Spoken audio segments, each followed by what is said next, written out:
Jessie estaba sola, sentada en una silla en su habitación, esperando a que ellos volvieran.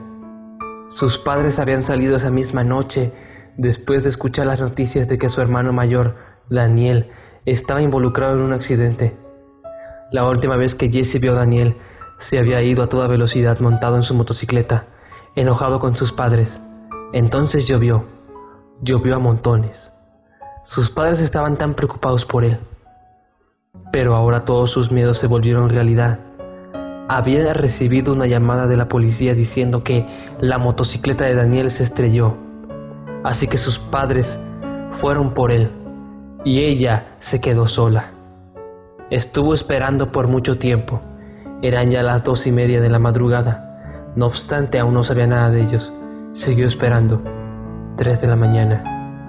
Cada segundo hacía que su corazón latiera más rápido. El timbre sonó. «Están de vuelta». Baja rápidamente las escaleras. Se cae, pero no siente ningún tipo de dolor. Abre la puerta con entusiasmo. Al pie de la puerta, Daniel y sus padres se quedaron húmedos y fríos delante de ella. «Mamá, papá, Daniel, ¿qué pasó?», preguntó. Pero ellos se quedaron ahí, helados e inmóviles. «Dani, ¿qué te pasó? ¿Estás bien?». «Sí, hermanita, estoy bien», respondió Daniel. Su voz había cambiado, se había vuelto profunda, menos cálida de lo que recordaba. «Mamá, papá, ¿dónde lo encontraron?», preguntó Jessie. «Estaba tendido en el pavimento», respondió su padre. Su voz había cambiado también. «Papá, mamá, parece que ustedes dos estuvieran fuera de...». «No, cariño, acabamos de venir por ti, para estar juntos otra vez en familia. Nos has estado esperando, ¿verdad?». «¿De qué están hablando?». La televisión de repente se enciende. El reportero comienza. «Otro accidente ocurrió esta noche. Una pareja, Harry y Christine Robertson, murieron en un accidente automovilístico. Las víctimas han sido identificadas como los padres de otra víctima de un accidente de tráfico, Daniel Robertson». Jessie se tropezó incrédula. «Mamá, papá, ¿están muertos?».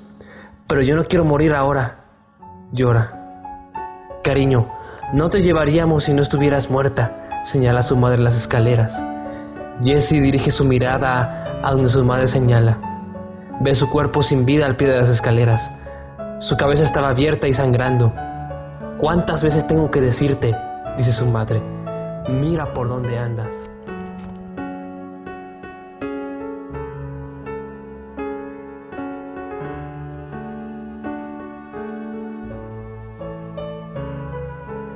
Cuando tenía 18 años, vivía en un pueblo alejado de la ciudad, en el cual abundaban las historias de fantasmas. Muchos de los habitantes aseguraban ver apariciones de gente que se había suicidado en el río. Algunos decían que se podía ver de noche, caminando lenta y penosamente por los campos. La casa en la que yo estaba bastante alejada del pueblo. Había que recorrer al menos 30 kilómetros para llegar, y el camino era algo difícil de recorrer en auto o en cualquier otro tipo de transporte. Era aburrido vivir allí. No había casi nada por hacer, aunque disfrutaba estar en contacto con la naturaleza. Era feliz ahí y no pensaba irme para nada, hasta que un día todo cambió. Solía sentarme en la ventana de mi cuarto, observar los árboles y el maravilloso paisaje. Podía pasar horas así. Me inspiraba y me daba mucha tranquilidad. Enfrente de mi casa había otra, en muchas mejores condiciones que la mía, o al menos eso parecía. Jamás había visto a nadie entrar o salir de esa casa, y era raro porque estaba casi todo el día observando. Las ventanas estaban bajas, así que supuse que los dueños estaban de vacaciones. Un día, la ventana se abrió. Automáticamente miré hacia la casa, y lo que vi me espantó, y hasta hoy lo sigo recordando con lujos de detalles. Había algo allí, y no era un hombre, era algo más. Tenía los ojos muy abiertos, de un tamaño normal, y eran blancos. No tenía pupilas. Eran totalmente blancos. Tampoco parecía tener párpados o pestañas. Sus ojos eran solamente 2 pelotas blancas. No tenía nariz. Su boca era enorme y sonreía. Era una sonrisa extraña, de oreja a oreja, que parecía muy creepy, y tenía dientes muy grandes. Era realmente horroroso y me estaba mirando. Cerré la ventana inmediatamente y comencé a rezar. No sé qué era lo que estaba allí, pero definitivamente no era humano. Durante un tiempo dejé de ver por la ventana, pero de vez en cuando lo hacía. Al mismo tiempo que yo abría la mía, se abría de mi vecino y continuaba mirándome. Todas las veces que intentaba mirar hacia afuera, eso estaba allí y me miraba. Podría estar mirándome durante días. Jamás apartaba su mirada de mí.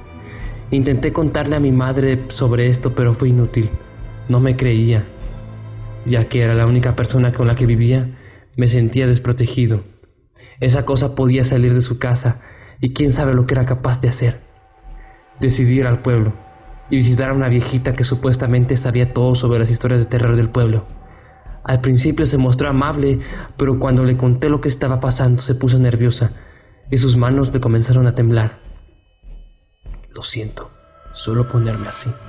Aún no he tomado mi medicación, dijo sonriendo, dejando al descubierto 4 dientes amarillos. Sabía que no era verdad. Su reacción tenía algo que ver sobre lo que yo le había contado. Puso en su lengua 2 pastillas rosas y las tragó con un vaso de agua. ¿Podría decirme qué es lo que está sucediendo?, insistí. ¿Dónde me has dicho que vives? Al dar las indicaciones del lugar, sonrió. No era una sonrisa de felicidad, sino una de lástima.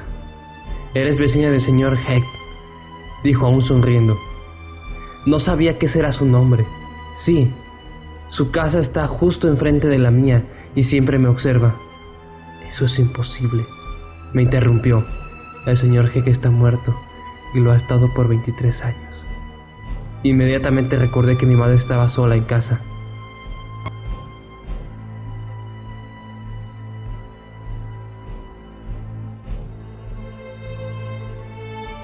Yo, como cualquier estudiante de secundaria no muy normal, tenía pocos amigos, por el hecho de que no era como los demás, no era como el resto. Entre varios compañeros se contaban leyendas urbanas y estupideces por el estilo. Se burlaban de mí por no escucharlos o por no creerles.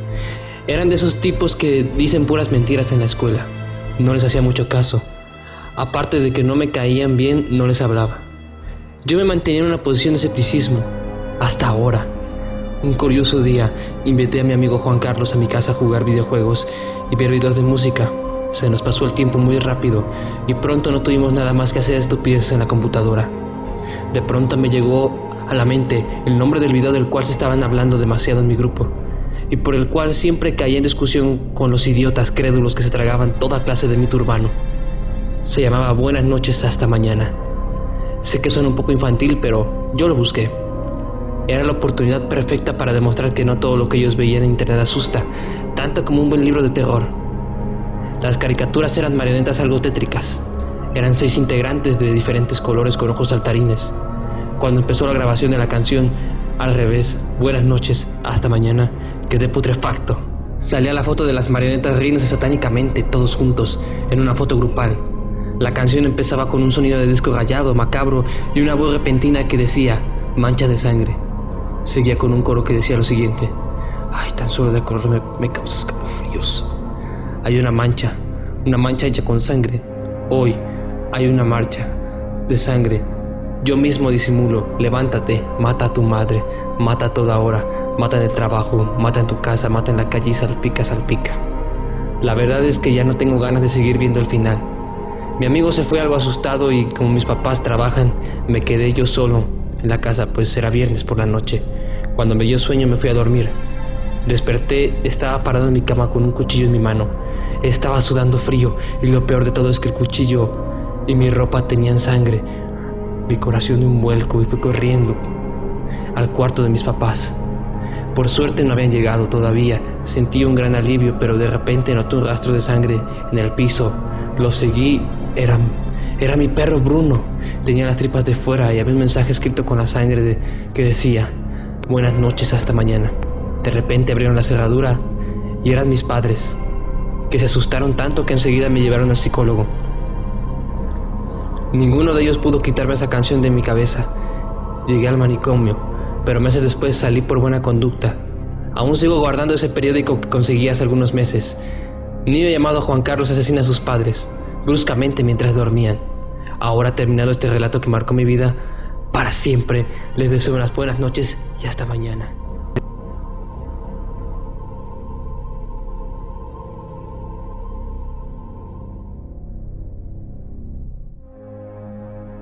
A lo largo de mi vida pasé por experiencias muy extrañas. Las recuerdo todas y cada una de ellas como si hubiera sido ayer. Pero una de ellas particularmente bizarra es sin duda la más terrorífica de todas. Se trata del emisor anónimo. Era tan solo un adolescente común con problemas de adolescente común. Las personas que me conocían opinarían que era solo uno más del montón. Sin embargo, ellos no sabían la clase de infancia que tuve, y creo que la mejor para mí era que así fuesen las cosas. Cuando yo nací, mis padres no tenían mucho dinero. Esto era en parte que aún no terminaba la preparatoria cuando por azares de la vida fui concebido. Sin una profesión, a mi padre le costaba bastante trabajo conseguir el pan de cada día, y mi madre no podía tener un oficio porque tenía que hacerse cargo de mí. Fue únicamente por valentía y honradez de mi padre que él decidió viajar a otro estado para asistir a la universidad y titularse. Y así, él podría obtener un mejor empleo. Él partió del hogar, pero nunca regresó. Nunca tuve el valor de preguntarle a mi madre qué había sido el porqué de cada vez que me le acercaba al tema. Ella se ponía demasiado sensible y era difícil decir si lo que la dominaba era tristeza o enojo. Probablemente las dos cosas. Debido a que era imposible que mi madre se hiciera cargo del hogar ella sola, tuvimos que mudarnos con una hermana de ella. Ambas eran mujeres solteras, por lo que se facilitaba la convivencia entre ellas. Recuerdo que durante las noches solía ver televisión con mi tía, lo cual me tranquilizaba un poco, ya que mi madre trabajaba durante las noches, en lo que creo no era un oficio muy honesto. Yo era tan solo un niño en ese entonces pero entendía lo que mi madre tenía que hacer para que no faltara la comida. Me rompía el corazón cada vez que veía a mi madre llegar en la mañana, y todo lo que podía hacer era tratar de no pensar en ello. Conforme fui creciendo, comencé a tener prioridades en la vida. Una de ellas era la escuela, debido a que no quería pasar por lo mismo que mis padres, y la otra era mi hermosa novia. Ella era la única persona que sabía por lo que yo he pasado, y siempre podía contar con ella para todo. Era casi como si fuera mi razón de vivir. Un día, como cualquier otro, llegué a mi casa de la escuela. Cené con mi tía y me fui a mi cuarto a encender la computadora. Como era de costumbre, abrí mi correo electrónico y revisé la bandeja de entrada. No encontré ningún correo importante. Sin embargo, había uno que me llamó la atención. El título decía: ¿te gusta vivir? Decidí abrirlo, pero no contenía mensaje alguno. Solo era un título. Como no conocía el emisor, no le di mayor importancia. Hice mi tarea y me fui a dormir temprano porque al otro día tenía que asistir al colegio. Transcurrieron un par de semanas y después siguieron las vacaciones de verano, en las cuales conseguí un trabajo para poder pagar la inscripción del próximo semestre y las colegiaturas que le seguirían. Por 2 largos meses me levanté temprano todos los días para poderme trabajar. Ya casi al finalizar las vacaciones, decidí ir a visitar a mi novia sin avisarle. Me resulta difícil escribir lo que sentí cuando al llegar a su casa la vi besándose con alguien más. La confronté y le dije: explícame esto. ¿Quién es él?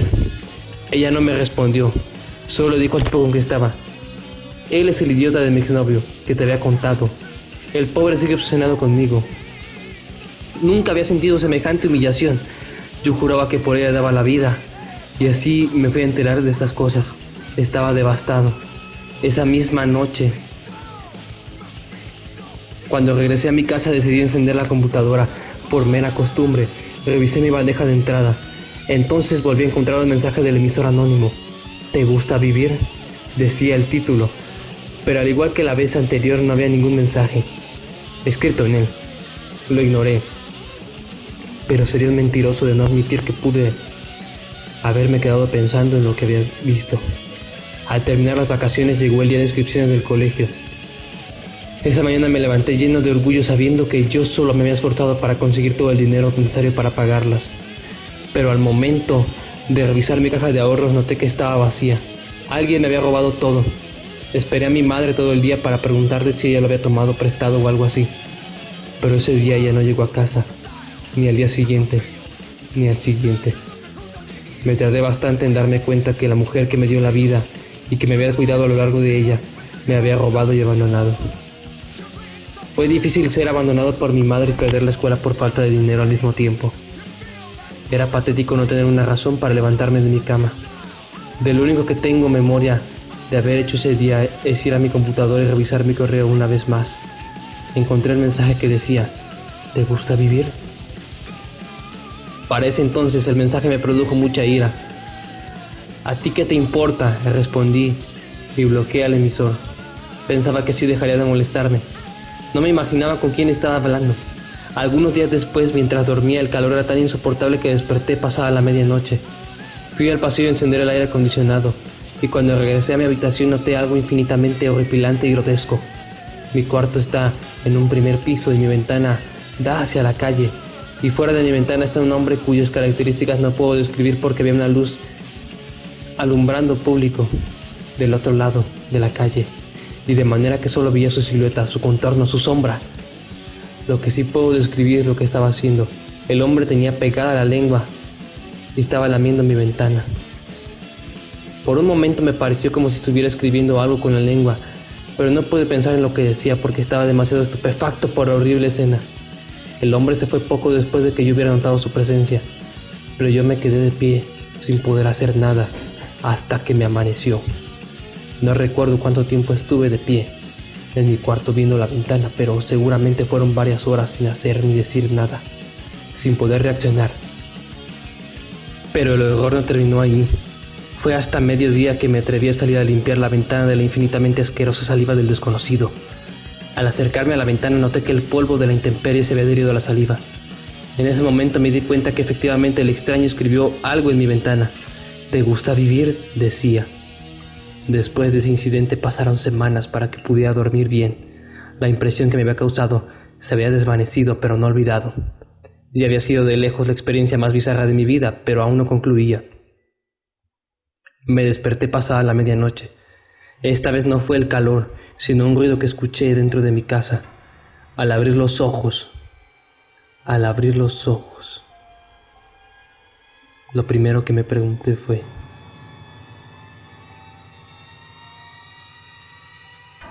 al abrir los ojos, miré hacia mi ventana, luego hacia el techo, luego hacia la puerta de mi cuarto, y allí se encontraba el extraño. Era fácil distinguirlo por su silueta. Tenía un cuchillo en su mano izquierda. Una vez más me quedé infinitamente horripilado, pero no estupefacto. Pude escuchar su voz, que no era como esperaría que fuera. Yo esperaba que fuera desentonada, aguda y cortante como la de un drogadicto, pero era fría y seria, ni tan grave ni tan aguda. Él preguntó: ¿te gusta vivir? Para entonces mi ira había superado mi miedo y grité: no, no me gusta vivir. No me gusta vivir porque mi padre me abandonó. No me gusta vivir porque mi novia me traicionó, como nadie lo ha hecho. No me gusta vivir porque no tengo una escuela donde estudiar. No me gusta vivir porque mi madre, la persona que me dio la vida y me cuidó a lo largo de ella, me robó y se fue. No me gusta vivir porque mi tía es una alcohólica. No tengo una razón para levantarme de la cama. Y si vas a hacer algo, hazlo. Si no, ya déjame en paz. Para cuando terminé de gritar al extraño, ya no estaba. Había desaparecido. Hubiera jurado que era mi imaginación de no ser porque le escuché gritar y correr a lo lejos de la calle. Lo que hice fue, después, cerrar todas las puertas y ventanas y regresar a mi cama, obviamente sin poder dormir. Me quedé pensando en la razón por la cual el extraño había gritado. Me quedé pensando en la razón por la cual el extraño había decidido huir. ¿Acaso habría sido lástima que le di? ¿Será porque se asustó porque grité? Me decía a mí mismo. Pasaron los días, semanas, incluso meses, y decidí dejar todos mis problemas atrás y seguir adelante. Conseguí un trabajo de medio tiempo mejor pagado y pude regresar a la escuela, y mi relación familiar con mi tía mejoró. También conocí a una linda chica y pude tener una relación estable. Mi vida una vez más tenía sentido. Sin embargo, aún tenía la interrogante: ¿por qué el extraño me hace esa extraña pregunta? Una noche encendí la computadora y me metí a mi correo y abrí mi bandeja de entrada. Busqué uno de los correos que me había mandado el emisor anónimo y le escribí yo una pregunta. ¿Por qué me preguntaba si me gustaba vivir?, pregunté. Necesitaba saberlo, respondió el extraño inmediatamente. ¿Por qué necesitaba saberlo? Porque no me gusta. No tengo ningún placer cuando asesino a alguien que no le gusta vivir.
Hoy en Misterios Misteriosos por primera vez con Locuendo, les presentamos en la primera parte de Misterios Misteriosos algo que sin duda será colosal.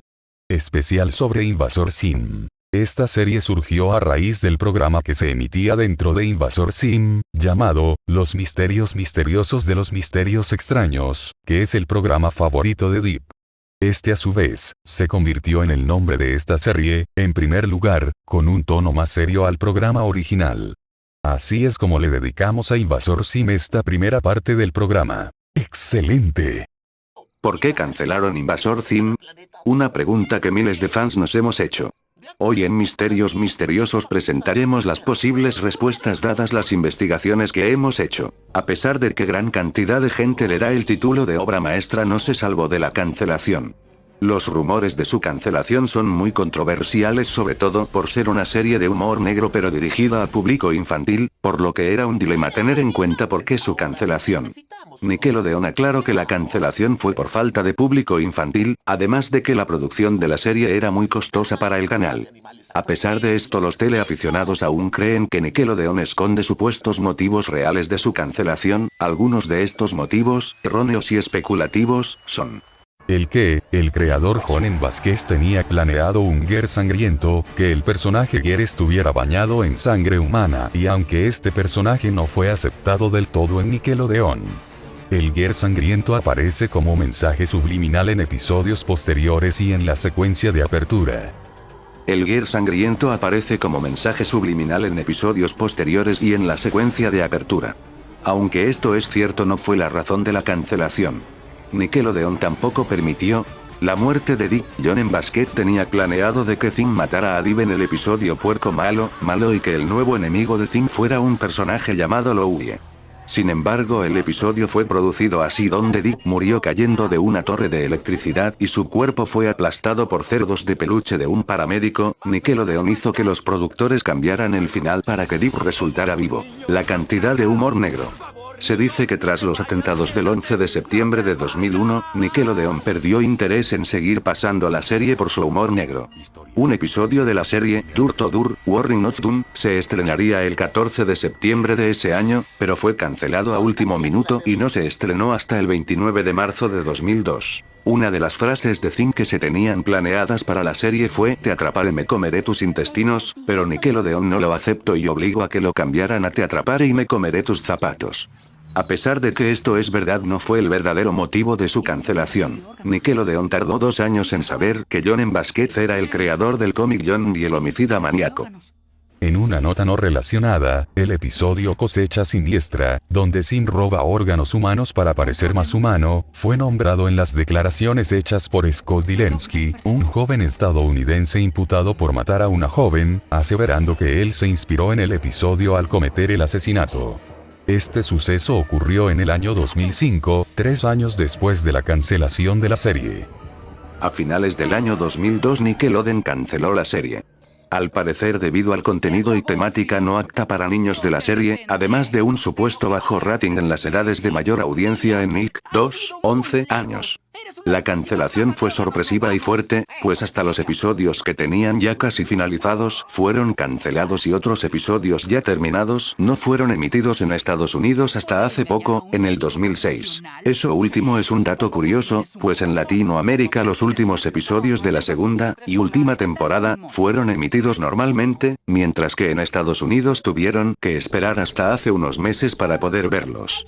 En Estados Unidos se anunciaron como nuevos episodios, y corrió el rumor que Nickelodeon había dado otra oportunidad a Invasor Zim, pero todo fue una falsa y amarga alarma. Muchos especulan que Invasor Zim no es más que una pantalla para dar a entender al público sobre lo vacío de la realidad de la vida humana, así como la estupidez de la civilización y lo ciego que en realidad la humanidad es, reflejado incluso por los títulos de los episodios a los que hace alusión, en cada uno de ellos usando palabras como horrible, perdición, triste, muerte, etc. Sin embargo, John M. Vasquez logró por un tiempo tratar de vengar su frustración contra los estudios Nickelodeon y algunos de sus creadores de animaciones de otros programas, ya que muchos creadores de dibujos animados de los estudios Nickelodeon ajenos a Invasor Zim se quejaban constantemente de la creación de Vasquez, así que disimuladamente introdujo en su programa maneras de ridiculizarlos. Como el caso de un niño inducido a una felicidad artificial por una sonda que Zim le colocó. El niño se llama Nick y vestía el logotipo de Nickelodeon. John M. Vasquez dio a entender que los directores del canal y los demás creadores de dibujos animados que inducían a los niños a una eterna felicidad artificial, al igual que hay muchas referencias y estereotipos en el programa sobre México. Al final se le advirtió a Vasquez que Invasor Zim sería cancelado, pero él solo pidió un último episodio para concluir su serie. Sorprendentemente, no eligió Invasor Zim, con el que la serie realmente culminaría, sino que eligió un especial de Navidad llamado La Navidad más horrible de todas, donde de nuevo muestra su punto de vista sobre la Navidad. Los preparará para su vida adulta de pesadilla en nuestra burocracia.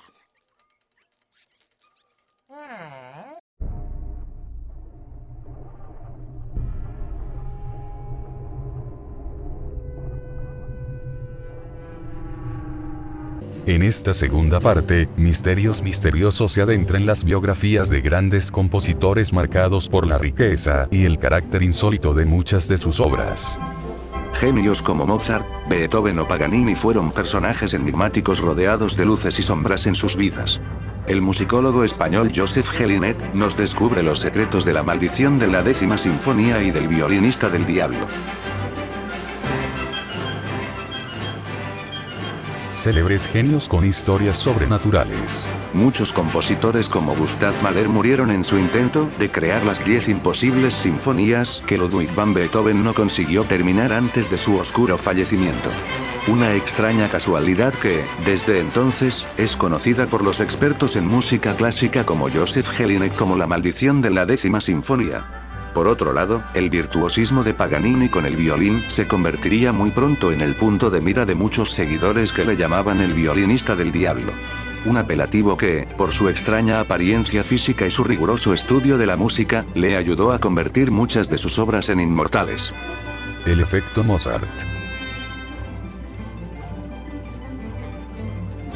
Desde hace 40 años, los especialistas han estudiado las aportaciones beneficiosas de la música clásica en el ser humano, concretamente, en el desarrollo de los bebés. Unas saludables ventajas que, desde que fueran descubiertas por el otorrinolaringólogo francés Alfred Tomatis, han sido utilizadas como herramientas de trabajo por numerosos terapeutas, como el grupo de enfermeras del Hospital Universitario La Fe de Valencia, que desde 2007 han venido tratando a niños prematuros con música para mejorar su frecuencia cardíaca y su nivel de oxigenación.